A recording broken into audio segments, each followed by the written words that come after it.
সংসারের অশান্তি শেষ পর্যন্ত কেড়ে নিল দুই সন্তানের মায়ের জীবন। স্বামীর হাতে মারধরের পর প্রাণ গেল মরিয়ম আক্তারের। 18 বছরের সংসার, দুই সন্তানের ভবিষ্যৎ সবকিছুই এখন থমকে গেছে এই মর্মান্তিক ঘটনার পর। বেডি ফাকল করছে, আমার মুতেরে মাথা খারাপ করছে, মাথা করে বেডি বিয়া বইব যে বেডি অশান্তি এই করছে আমার বোর দোষ নাই, বোর কোনো দোষ নাই, বউ আমার বালা। চাঁদপুরের কচুয়া উপজেলার হাটমুড়া গ্রামের বাসিন্দা মরিয়ম আক্তার স্বজনরা বলছেন, প্রায় 2 বছর ধরে স্বামী আলমগীর হোসেনের পরকীয়ার অভিযোগকে ঘিরে তাদের সংসারে চলছিল অশান্তি।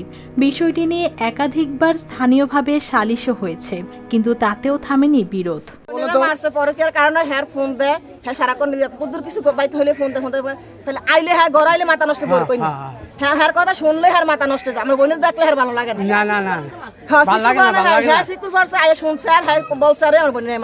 পরিবারের সদস্যরা বলছেন, এক পর্যায়ে সেই বিরোধ আবারও বাড়ে। তখন মরিয়মকে মারধর করা হয়।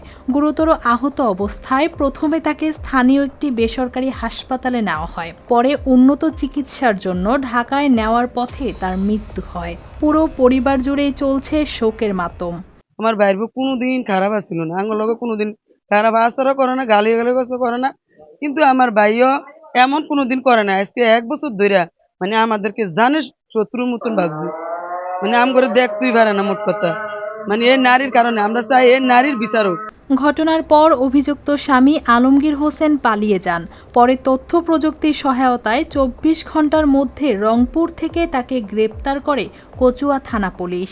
বাপ মানে না, ভাই মানে না, বোন মানে না, আত্মীয় মানে না, মানে তার মন মতো নয়। মানে ওই বউটা মায়েরা যেটা কয় এটা হন্যই, ওই মায়েরারে অত্যাচার করে মারধর করে, এই মারধরের উপরে তারাতে মৃত্যু হয়েছে। মানে আইনের বিচারে যেটা হয় এটি আমরা চাই। এদিকে পরকীয়ার অভিযোগে অভিযুক্ত এক নারীকে স্থানীয়রা পুলিশের কাছে সোপর্দ করলে জিজ্ঞাসাবাদ শেষে আদালতের মাধ্যমে তাকে কারাগারে পাঠানো হয়। ঘটনাস্থলের আশপাশ এলাকা হইতেই পরকীয়া প্রেমিকা শাহিনা আক্তারকে ওই দিনকেই আমরা গ্রেপ্তার করি, কিন্তু মূল আসামি, মূল হত্যাকারী আলমগীর হোসেন পলাতক হয়।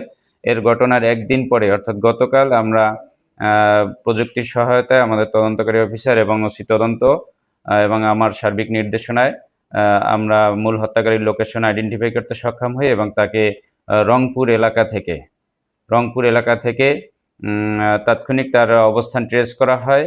যেহেতু গ্রেপ্তারে আমাদের রংপুর যেতে সময় লাগবে, এই জন্য আমরা তাৎক্ষণিক একটি র্যাবের অভিযানিক টিমের সহায়তা নেই এবং রংপুর থানা পুলিশের সহায়তা নেই এবং তাকে সেখানে আটক করা হয়। একটি পরিবারের 18 বছরের সংসার শেষ হয়েছে মর্মান্তিক পরিণতিতে।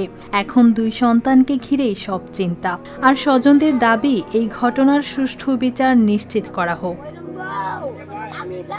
News desk, RTV।